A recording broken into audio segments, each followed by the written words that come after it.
Con independencia de lo que pudiera hacer el ejército, decenas de miles de voluntarios carlistas estaban dispuestos a tomar las armas en 1936, como habían hecho sus antepasados 100 años atrás.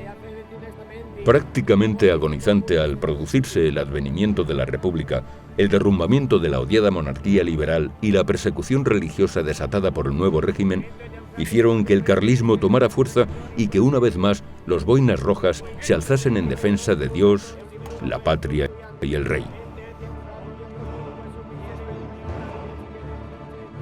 En una Europa en que se enfrentaban los nuevos totalitarismos con las viejas democracias, el carlismo, la más anciana de las fuerzas políticas del viejo continente, se lanzó a su última contienda con el mismo entusiasmo que la primera vez. Paradójicamente, tras haber sobrevivido a sucesivas derrotas, no logró hacerlo a su teórica victoria.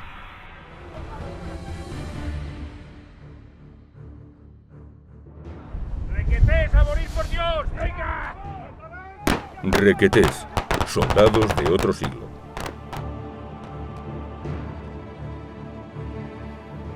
Nosotros estábamos en Leiza y los chicos pues no pudieron aguantar y mi hermano Chan se vino y mamá también se vino y todo el mundo nos fuimos a Pamplona. Y en Pamplona, la Plaza del Castillo, era un estallar, continuamente llegando en requetés y requetés de los pueblos para ir a los cuarteles a ver a dónde les mandaban y demás. Y nos comimos con los chicos, que es la última comida que hicimos. Y luego dijeron, ahora nos vamos a los cuarteles porque nos vamos a Madrid. Y vamos a entrar en Madrid enseguida. Ya lo daban por seguro que iba a ser una marcha triunfal. Los dos murieron, sí. El uno murió en Somosierra de un tiro, en la toma de Navafría. Y el otro, pues, cogió una enfermedad de pena, de tristeza, y murió al poco tiempo. En menos de un año murieron los dos. Él quiso ir de su propio pie al puesto de socorro, pero le dijeron que no, si no puedes, dice, pues no importa, no quiero exponer a nadie que muera por mi culpa. Y llegó al puesto de socorro y los carlistas que había allá le dieron ánimos y le dijeron, pero que eres muy joven que sales de este. Y dice, si yo he salido para morir por Cristo, ¿qué más bello morir? Y murió allá. Y luego lo trajeron a enterrar a Pamplona y está enterrado en el cementerio con el otro hermano. Este homenaje a las heroicas brigadas es de gratitud a los que liberaron a Guipúzcoa y entraron en la capital el 13 de septiembre de 1936. Es admiración profunda a los libertadores del norte y es también demostración brillante y auténtica de que Guipúzcoa es una provincia española que sabe vibrar como las primeras en fe patriótica y amor a España. El pueblo se asocia espontáneamente al homenaje. Al paso de las brigadas por la avenida de España, hay lluvia de flores blancas sobre las cabezas de los vencedores y una bella de ojos verdes de mar ha prendido de su sonrisa en los labios apretados de un requeté de Navarra. La toma de San Sebastián permitió que apareciera una publicación infantil carlista de gran calidad, Pelayos. La revista Pelayos fue excelentísima, y fue creada o recreada o creada o nacida en San Sebastián de manos de un grupo de catalanes refugiados en San Sebastián. Uno de los refugiados que huyeron de Barcelona era un dibujante que se llamaba Serra Massana. Este Serra Massana era el dueño o el editor o el redactor jefe de un periódico infantil que se llamaba el TVO, el TVO. Entonces, no había más que el TVO, que era un gran negocio porque era el único que se vendía en España.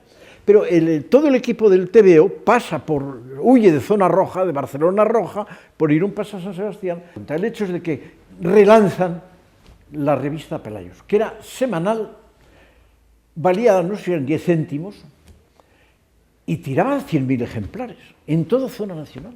Y entonces los de Falange dijeron, nosotros también vamos a hacer, para nuestros niños, vamos a hacer otro periódico, se llamaba Los Flechas. Pero tenía una calidad muy inferior y una venta muy inferior. Llegó la unificación y entonces dijeron, como ya estamos todos unificados, muera Pelayos y muera Flechas y vamos a hacer una nueva revista que depende de las jerarquías del movimiento, que se llama Flechas y Pelayos. Una sola revista y conjunción copulativa, Flechas y Pelayos, y eso fue la muerte de Pelayos, lo mismo que murió la Comunión Tradicionalista con la unificación. Tras el fracaso de las operaciones sobre Madrid de finales de 1936, el mando nacional decidió concluir con el Frente Norte, y en dichas operaciones jugaron un papel privilegiado las brigadas navarras, en las que se encuadraban numerosos tercios de requetés. En buena medida se trataba de una guerra civil dentro de la guerra civil, pues carlistas y nacionalistas creían en Dios, hablaban en vasco, cantaban el Guernicaco Arbola y respetaban los fueros.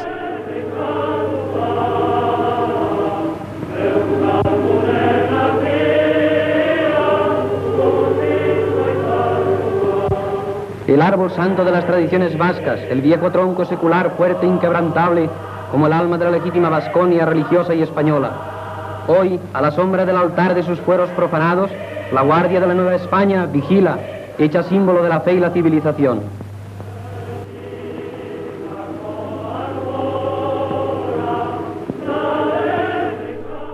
A pesar del famoso cinturón de hierro que circundaba a Bilbao, el 19 de junio de 1937, los carlistas consiguieron su viejo propósito de entrar en la capital, ante la que 100 años antes había sucumbido Zumalacárregui, el mejor de sus generales. Como Bilbao fue el gran escollo en las guerras carlistas, la ilusión por tomar Bilbao. Claro, la guerra del 36, la ilusión era tomar Bilbao, tomar Madrid, pero también tomar Bilbao tenía un impacto psicológico enorme. Pues cuando la toma de Bilbao, todo el mundo, en ambientes carlistas, claro está, en los ambientes carlistas que yo conocía, todo el mundo dijo, la revancha, ya hemos ganado la revancha. Pablo Larraz, que junto con Víctor Sierra Sesúmaga ha realizado una magnífica labor de recogida de testimonios gráficos y relatos orales de los combatientes carlistas, nos da cuenta de algunas de sus peculiaridades. El requeté como fuerza militar de choque tiene unas características realmente peculiares. Es una fuerza disciplinada, entusiasta,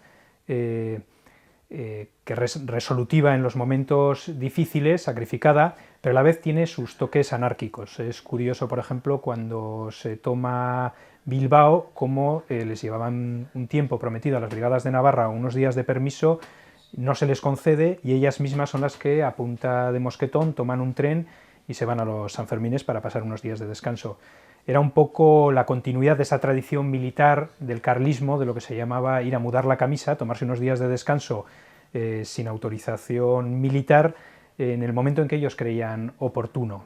Esto no resta operatividad a las fuerzas en el sentido de que luego muchas veces ellos mismos regresan a su puesto y se traen al hermano pequeño para engrosar el tercio. Aunque la ofensiva republicana de Belchite paralizó temporalmente su avance en el norte, las brigadas navarras reanudaron su ofensiva sobre la cornisa cantábrica el 14 de agosto. Tras los primeros combates, los gudaris se retiraron sobre Santoña, lo que facilitó el avance de las tropas nacionales que el 26 de agosto entraban en Santander. Pocos días después de que los nacionales reemprendieran la ofensiva sobre el norte, las tropas republicanas lanzaron un nuevo ataque para tratar de aflojar la presión a la que se veían sometidos sus compañeros de armas. El objetivo elegido fue Zaragoza, empresa para la que se concentró gran cantidad de medios materiales y humanos, y que no era descabellada, pues los efectivos nacionales de la zona eran reducidos. El éxito o fracaso de la empresa vendría dado por la celeridad con que se consiguiera superar la primera línea de las defensas nacionales, situada a 60 kilómetros de la ciudad.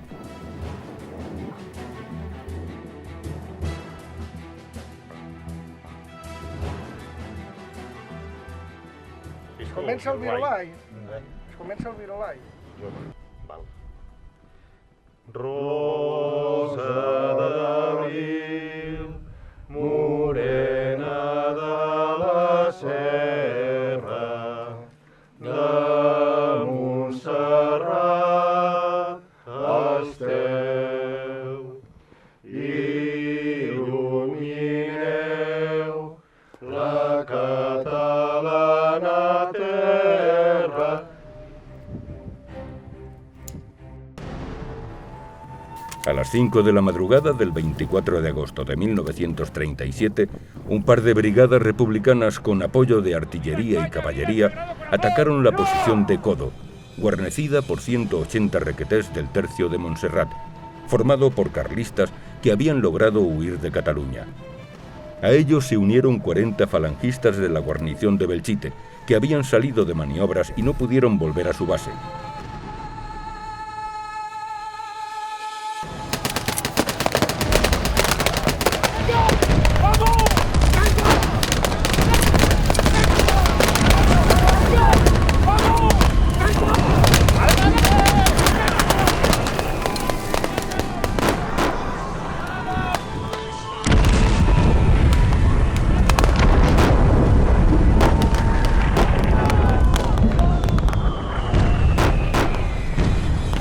La mayoría de las posiciones del pueblo resistió hasta la tarde del día 25, en que fue forzoso iniciar el repliegue hacia la parte alta del pueblo.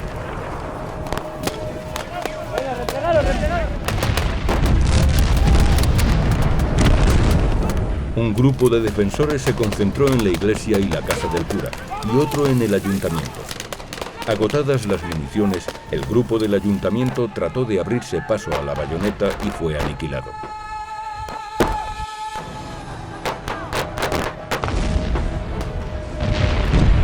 Entre 30 y 50 requetés cargaron a la bayoneta desde la casa del cura unas horas más tarde.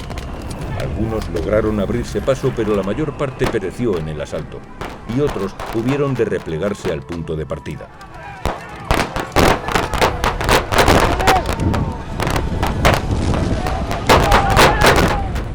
Cuando oscureció, evacuaron la posición en pequeños grupos, de los que muy pocos consiguieron evadirse. Antes de la huida, quemaron sus documentos personales para evitar que, en caso de caer en poder del enemigo, pudieran tomar represalias sobre sus familias. De los 220 defensores, sobrevivieron poco más de 40, pero su resistencia, al igual que la de las guarniciones de Quinto y Belchite, fue clave para el fracaso de la ofensiva republicana.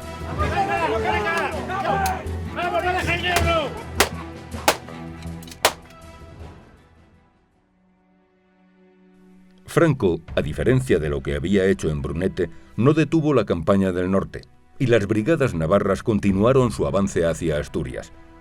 En esta ocasión la victoria no fue tan fácil como en Santander, pues las tropas asturianas defendieron con tenacidad los pasos de los picos de Europa, aguantando durante cerca de 3 semanas en el Mazuco. Pero la superioridad de los nacionales en el norte era ya evidente, y el 21 de octubre las brigadas navarras hacían su entrada en Gijón. Con la desaparición del Frente Norte, el triunfo nacional era ya tan solo cuestión de tiempo. Van las brigadas navarras hacia Gijón, que se ha rendido a Franco, porque todos los cabecillas rojos huyeron cobardemente y dejaron, como siempre, en la estacada al rebaño de sus huestes. Gijón ha colgado de blanco sus ventanas y balcones para recibir a nuestras fuerzas.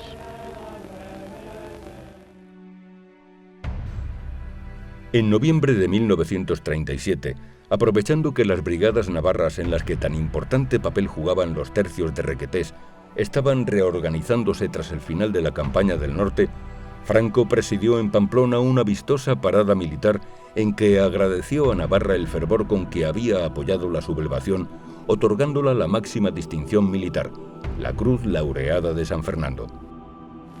En el resurgir de España se destaca Navarra de modo señalado por su heroísmo y sacrificio. Fue Navarra la provincia en que se fijaba la mirada de los españoles en los días tristes del derrumbamiento de la patria. Fue el crédito de sus virtudes el que la convirtió en sólida base de partida de nuestro alzamiento, y fue su juventud en armas la que en los primeros momentos formó el nervio del ejército del norte. Durante toda la campaña, los navarros con su bravura legendaria, encuadrados en los tercios de Requetés, en banderas de falange y en batallones, rivalizan en valor con las más distinguidas fuerzas del ejército. En diciembre de 1937, las brigadas navarras abandonaron Pamplona y comenzaron una nueva campaña que les llevó a tomar parte en las batallas de Teruel y Alfambra, la llegada al Mediterráneo, la campaña sobre Valencia, la batalla del Ebro y la conquista de Cataluña.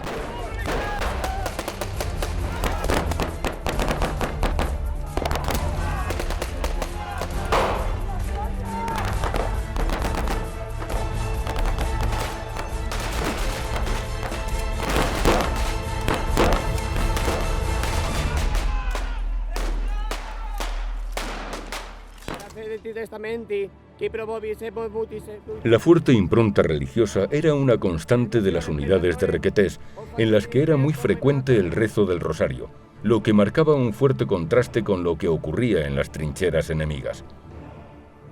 Eso fue en septiembre del 36, camino de Peñarroya, Pueblo Nuevo. Salimos de Córdoba, se toma, y en Cerro Muriano nos paran los rojos. Las trincheras estaban relativamente cerca, y por la noche nosotros rezábamos el rosario y procurábamos rezarlo en voz alta. Y desde el otro lado también lo oí, unas tiorras, como decía, repito el calificativo que le daba Unamuno, se morían: Requetés, mientras vosotros estáis rezando, nosotros estamos follando, venid para acá.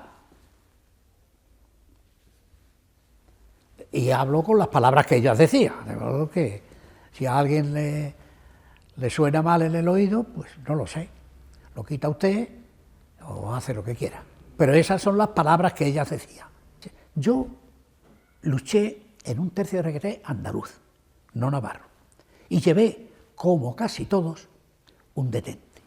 Pero el detente no era ninguno, ni yo ni los que estábamos alrededor, creíamos en el poder milagroso del detente, en absoluto. No era nada más que una demostración pública de la fe que nosotros llevamos.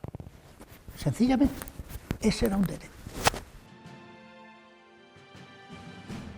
Tal como ocurriera en las filas carlistas 100 años atrás, en los tercios eran constantes las referencias a Dios y al rey. Nosotros, pues eso, viva Cristo Rey, siempre. Nuestro grito principal era viva Cristo Rey, viva España y viva el Rey.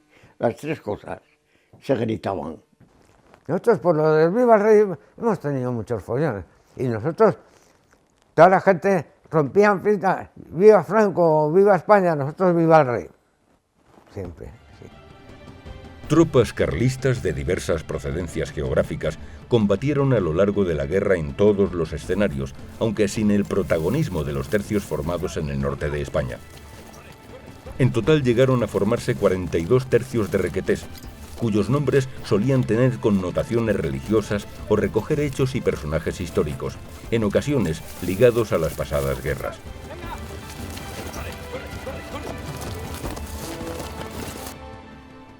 Entre las unidades que más se distinguieron a lo largo de la campaña, cabe citar al tercio de Lácar, que tuvo 720 muertos, o sea, más que el total de sus efectivos teóricos, y a los de Montejurra y Navarra, con más de 1000 bajas, cifras muy altas para unidades tipo batallón.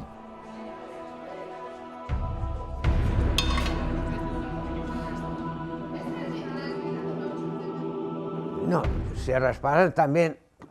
Allí nos mataron a 2 comandantes. Se mataron al primero, al comandante Luciano, y a los 8 o 10 días vino destinado de comandante, de capitán, pero comandante provisional, un hermano del comandante Luciano y lo mataron también. En 20 días o 25 mataron a los dos hermanos.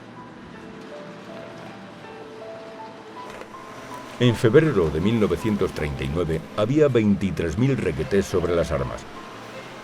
El total de los voluntarios que pasaron por las filas legitimistas a lo largo de la guerra se estiman entre 50 y 60.000 hombres, entre los que hay que contabilizar 6.000 muertos y cerca de 30.000 heridos, pérdidas muy elevadas en relación al total de sus efectivos y que se explican por la utilización constante de estas unidades como tropas de choque. Aproximadamente la mitad de las bajas corresponden a los tercios de requetés navarros. El colectivo de los voluntarios carlistas básicamente era muy heterogéneo en todos los sentidos. Primero se les ha catalogado, se les ha encasillado mucho en que eran navarros o eran vascos, pertenecían a provincias muy concretas, cuando hubo presencia carlista prácticamente en toda España. Aparte de los manidos tercios vasco-navarros, pues hubo requetés en Cataluña, hubo una presencia fuerte del carlismo en ambas Castillas, en Andalucía y bueno, prácticamente en toda España. Comentando, siguiendo por la línea de la heterogeneidad del colectivo, básicamente, aunque había de todo, había profesionales, artesanos, la masa era gente sencilla, perteneciente a un ámbito rural, como la mayor parte de la población española en aquel momento, y que sale a la guerra pues con unas motivaciones que es lo que sirven de nexo de unión entre ellos. La motivación del carlismo en la guerra se resume perfectamente en su lema, Dios, Patria, Rey. Los tres conceptos y en ese orden, además. El concepto de voluntariado en general se concibe como aportación familiar, del mismo modo que el número de voluntarios se cuenta por familias. Cuando no hay varones en edad de armas, son las mujeres las que colaboran, bien implicándose como enfermeras, como margaritas. Una peculiaridad dentro de la milicia del requeté es la variedad de edades. Se dan voluntarios de edades extremas. No es caso excepcional el de voluntarios de 14, 15, 16 años e incluso voluntarios padres con hijos mayores de 50 y de 60 años. No es excepcional en la Guerra de España, pero sí es la fuerza, la milicia en la que se da de forma más frecuente. Los requetés dentro del bando nacional no fueron un grupo militar enormemente numeroso, pero sí extraordinariamente dedicado, dispuesto a luchar y morir con un espíritu y una moral muy altos, y por eso constituyeron una fuerza de élite dentro de los voluntarios. En cuanto a su calidad militar, los requetés representaron lo mejor de los voluntarios en el bando nacional. Mientras los tercios de requetés se cubrían de gloria y de muertos en los campos de batalla, la situación política del carlismo empeoraba por momentos dentro de la España nacional. El 29 de septiembre de 1936 fallecía en Viena el último de los reyes de la dinastía carlista. Don Alfonso Carlos no nombró un sucesor, sino que se limitó a nombrar un regente, don Javier de Borbón-Parma, mientras se determinaba en quién recaían los derechos dinásticos. 2 días más tarde, el 1 de octubre de 1936, Franco era nombrado jefe del gobierno del Estado, lo que suponía reforzar su poder militar y político. A finales de 1936, Falconde obtuvo permiso del general Mola para poner en marcha una academia militar carlista, lo que dio lugar a un proceso que culminó el 12 de diciembre con la publicación en el Boletín de Campaña de Requetés de un decreto del propio Falconde creando la Real Academia Militar de Requetés. La reacción de Franco fue fulminante e hizo saber al conde de Rodezno que consideraba el decreto un intento de traición. En consecuencia, Falconde hubo de abandonar el país, máxime cuando la propia Junta Nacional Carlista consideró que las circunstancias por las que atraviesa España no autorizan a crear dificultad alguna a los que tienen la responsabilidad del poder y de la guerra. La salida de Falconde de España y las divisiones internas hicieron imposible la menor resistencia a la unificación, que los carlistas vieron aún con menor agrado que los falangistas. Hubo una oposición intelectual, desde luego, y práctica muy poca, por lo que yo vi. Solo recuerdo, total, que no nos gustaba y que de ponernos a nosotros repartieron los escudos de falange. Y hubo no sé quién que dijo, se acata pero no se cumple. No se puso nadie, se puso el escudo de falange. Porque no fue unificación, fue una absorción. Y claro, que los carlistas hubiesen dado tanto y que los hubiesen arrinconado, muy mal, porque no hay derecho. Fue horrible. En todos los puestos que daban para falangistas, en una barra que se había volcado por el carlismo. Hombre, por favor.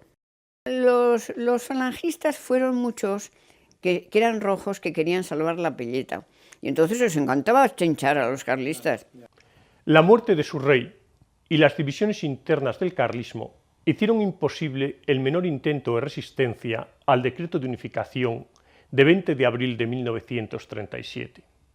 El decreto de unificación y una victoria que no era la suya consiguieron lo que no habían logrado 100 años de régimen liberal: la desmovilización de las masas carlistas. Bien claro vio el futuro el capitán Antonio Cuello, del Tercio de Cristo Rey, que durante un breve permiso en su casa, en septiembre de 1938, un mes antes de su muerte en combate, comentó a su familia: la guerra se está ganando, pero nuestra guerra la hemos perdido. En el fondo no podía ser de otra manera, porque a pesar de su asombrosa persistencia, el carlismo había perdido su guerra 100 años antes.